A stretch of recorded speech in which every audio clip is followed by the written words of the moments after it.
O seu amor pelos perdidos. Deus amou tanto este mundo que deu Jesus para a salvação do mundo e de pecadores. Tudo o que somos e tudo o que temos que agradecer muito a Deus. Devemos ao grande amor de Deus por nós enquanto ainda era rebeldes, mediante nossos atos pecaminosos que eram muitos. Jesus morreu por nós, não por sermos maravilhosos e bons, mas por puro amor.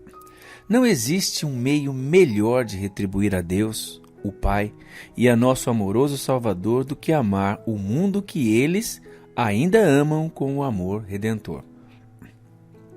Deus nos dá o seu amor ágape. Deus depende de você e de mim para transmitir o seu amor. Todo cristão tem uma dívida que não pode pagar de outra forma. O amor de Deus era o amor ágape, termo grego usado repetidamente para amor no Novo Testamento. Amor pelos indignos, pelos pecadores, que pelos seus atos e atitudes eram inimigos de Deus. O Espírito Santo derrama este amor ágape em nossos corações, de modo que amamos os outros com o mesmo amor pelos indignos, pelos pecadores. Devemos amar nossos semelhantes porque Deus os amou e nos chama para representar e manifestar o seu amor a eles.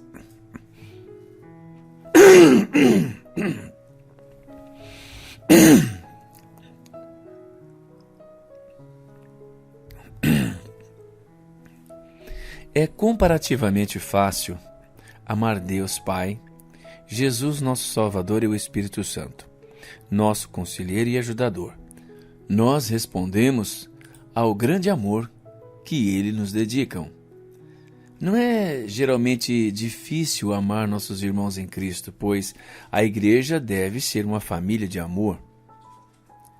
O amor se torna mais custoso em geral, mais difícil e mais divino quando amamos os pecadores, os odiosos, cujas vidas estão cheias de maldade. Mas este é o amor que Deus quer que os cristãos manifestem. Este é o amor ágape que Ele nos dá e alegremente multiplica em nós, a fim de podermos transmitir ao nosso mundo necessitado. O amor pelas almas é um amor ansioso. O amor de Cristo cria em nós o desejo de salvar os perdidos. Esta deve ser a emoção característica do obreiro cristão. Deve existir nele um desejo constante, sempre presente, pela salvação de todos. Há momentos em que você talvez não perceba este anseio, mas ele volta imediatamente à sua consciência quando você se envolve com pessoas que não conhecem a Cristo. Quando encontra crianças e jovens, anseia por vê-los crescer e viver para Cristo.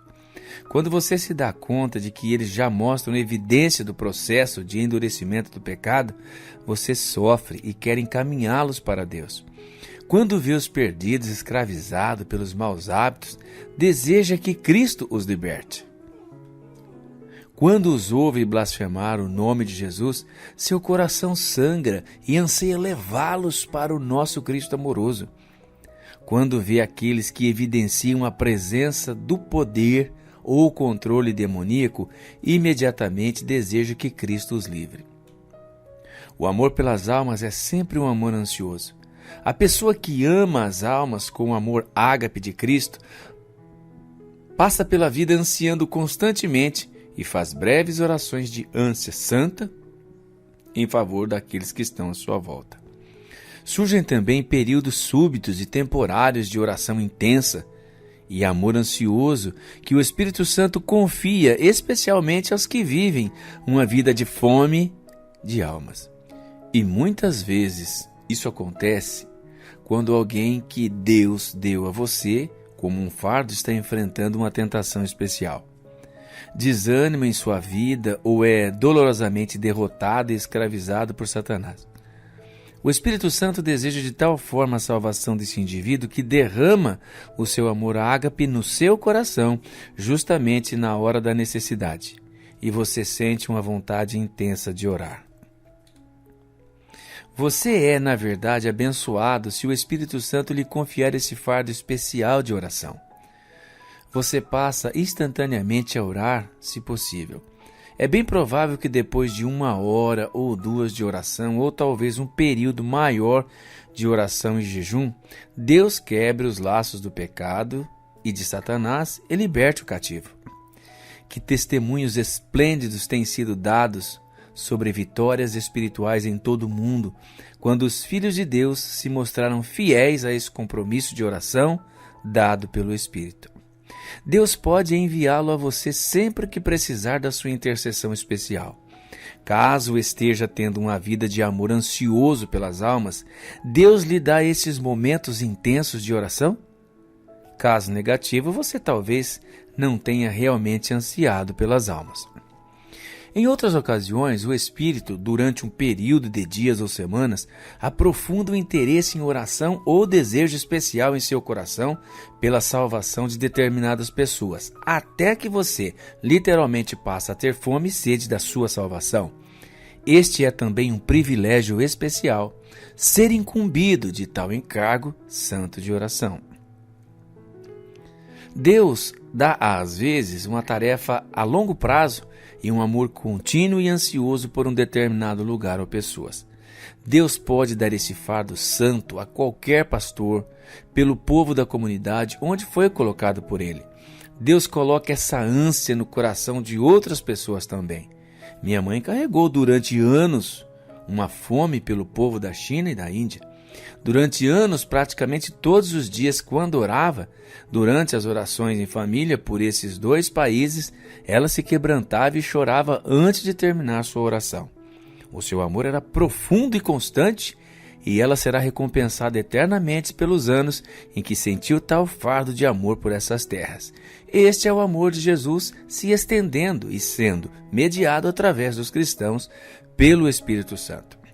Os grandes ganhadores de almas foram sempre aqueles que ansiaram pelas almas e oraram por elas. T. D. Witt Talmage afirmou: se Deus não me der a minha oração, não vou suportar. Eu me ofereço. Eu ofereço a minha vida a este trabalho. Que uma grande multidão de almas possa nascer de Deus. Matthew Henry, o grande comentarista, escreveu: considero maior felicidade ganhar uma alma para Cristo do que uma montanha de ouro e prata para mim mesma. Rutherford disse ao seu povo: meu testemunho está no alto, que o céu seja 2 céus para mim, e a salvação de todos vocês como 2 salvações para mim.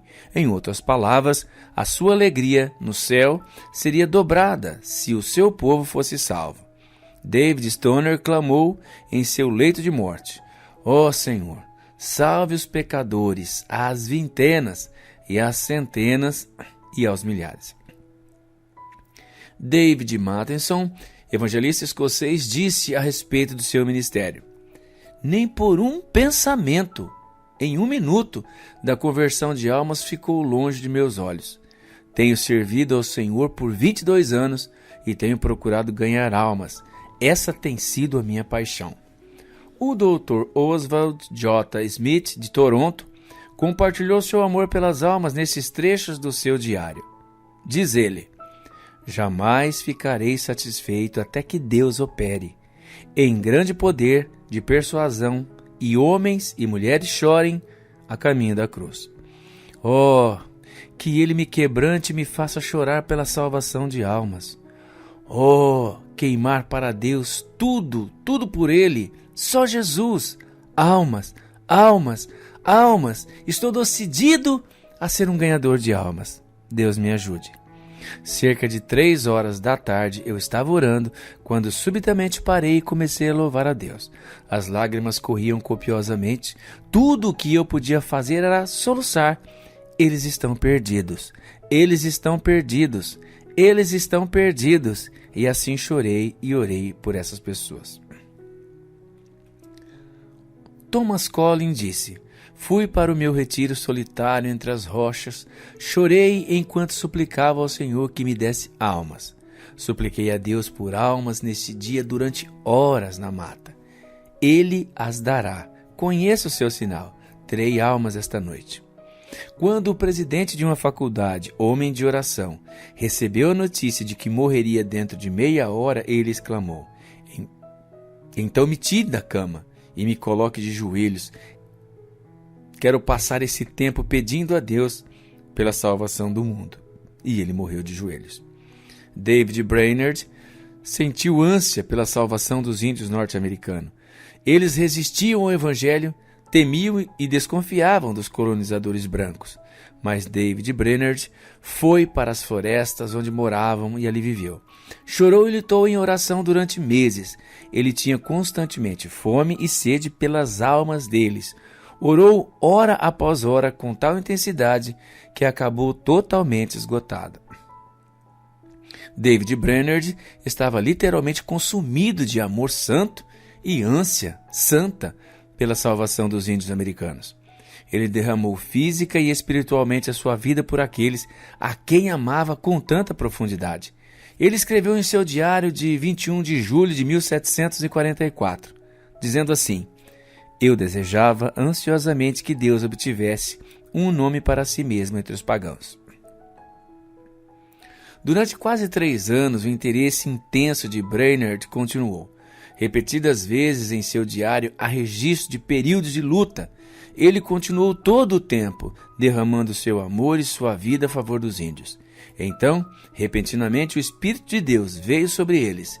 Os que alguns dias antes estavam vivendo na bebedeira e nos festejos pagãos, participando de danças de guerra selvagens e ruidosas, foram subitamente tomados por uma convicção profunda de pecado dada pelo Espírito Santo. De todas as direções os índios surgiam, rodeando a casa e entrando nela, de pé e mudos enquanto ele pregava. Muitos caíram no chão, em grande angústia de alma, e ao orarem para Jesus, de quem Brainerd lhes falara. Enquanto fazia evangelismo pessoal com alguns deles, o Espírito de Deus veio como um vento impetuoso e reminiscente do dia do Pentecoste. Pessoas de todas as idades choravam e suplicavam a misericórdia de Deus. Em toda a casa e em volta dela os índios se arrependiam e oravam pela sua salvação. Muitos foram de tal forma tomados por Deus que não podiam andar ou ficar de pé, caindo de joelhos diante dele. Tribos inteiras começaram a ter fome e sede de salvação. Qual foi o segredo?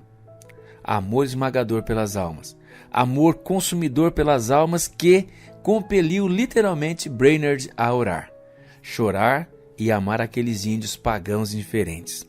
Ele derramou a sua alma e as suas forças mês após mês, muitas vezes combalido de corpo e fraco por causa da tuberculose, mas se manteve firme até que repentinamente o Espírito Santo veio em ondas de poder salvador.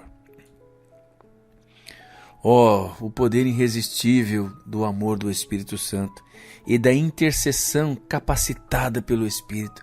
Esta é a nossa necessidade essencial hoje. Cada movimento do Espírito tem características diferentes. Deus tem infinito amor e infinita originalidade. Os detalhes irão variar a cada vez e lugar quando Deus operar em poder e reavivamento. Mas os princípios básicos são os mesmos.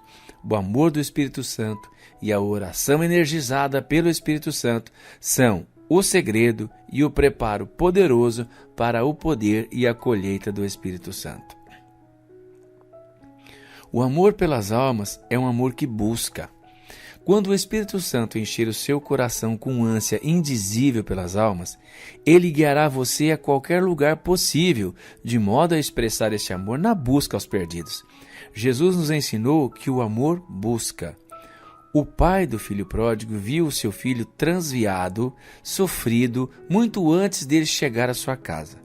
O coração amoroso e ansioso do pai o levou a correr para encontrar-se e dar as boas-vindas ao seu filho perdido há tanto tempo.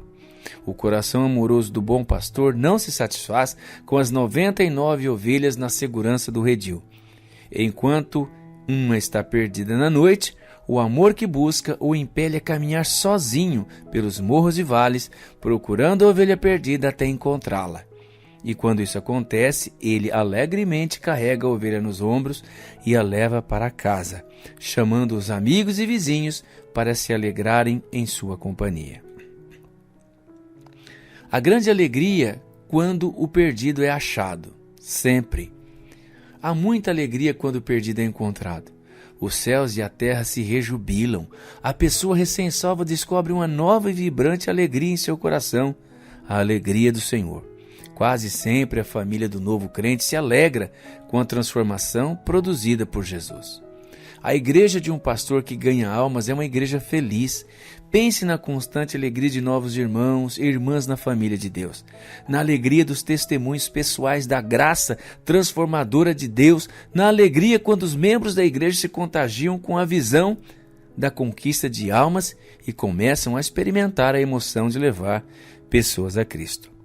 Líder algum experimenta uma alegria comparável à do ganhador de almas. O júbilo de ver as respostas às orações pelos perdidos é o que motiva esses homens e mulheres a pregarem o Evangelho aos perdidos. Jesus falou da alegria do céu por cada pecador arrependido. Ele não disse que se rejubila, mas estou certo de que todo o céu se alegra. Os anjos, com certeza, se alegram com os triunfos do Evangelho. Como eles vibram ao observar nosso ministério de evangelização, quando o Espírito Santo opera poderosamente.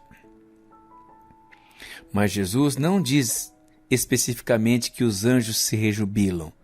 Ele diz que há alegria no céu, Lucas 15, 7. E alegria diante dos anjos de Deus por um pecador que se arrepende. A quem ele se refere? Parentes ou amigos dos novos crentes que já estão no céu? Eles provavelmente são informados, mas não podemos ter certeza. Se forem, irão alegrar-se grandemente. Mas quem se alegra mais do que todos? Quem fez o maior e mais custoso sacrifício para tornar possível a salvação dessa pessoa? Certamente o Deus Trino, Pai, Filho e Espírito Santo. Todos se envolveram a fim de prover e aplicar a redenção.